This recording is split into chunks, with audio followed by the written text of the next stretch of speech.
Tired of getting disconnected using Stable Diffusion's web UI in Google Colab? Colab restricts graphical interfaces, but you can still generate unlimited images. Even NSFW with a code-based approach. Today I will show you how, even if you are not a tech expert, first go to colab.research.google.com and create a new notebook.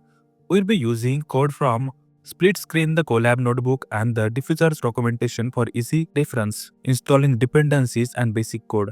In the diffusers installation tab, copy the pip install diffusers torch transformers command. Back in Colab, add a new code cell. Remember to add an exclamation mark before pip install for Colab's command line. Paste the command. Also install accelerate and GitHub link for diffusers using pip install with exclamation marks. Now search stable diffusion in the diffusers documentation and find the stable diffusion pipeline section. Scroll down to the text to image example, copy the code and paste it into a new Colab cell.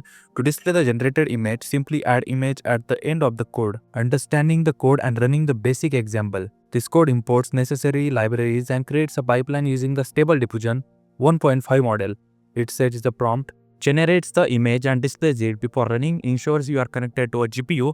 Click Runtime, change runtime type and select T4 GPU. Now run the first cell to install dependencies. Then run the second cell to generate the image. The first run might take longer due to downloading model files. Once completed, you will see your generated image. Right click to save it. Stable Diffusion 1.5 is not the only model for different styles. Go to cvti.com, find a model you like and search for it on Hugging Face with the diffusers tag. Copy the model's identifier and replace the default model in your Colab code.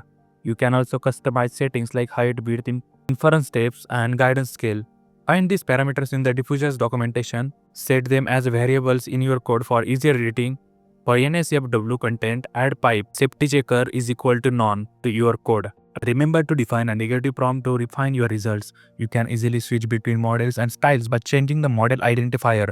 Explore the diffusers documentation for more advanced features like image to image and control net. Don't forget to like, share, and subscribe.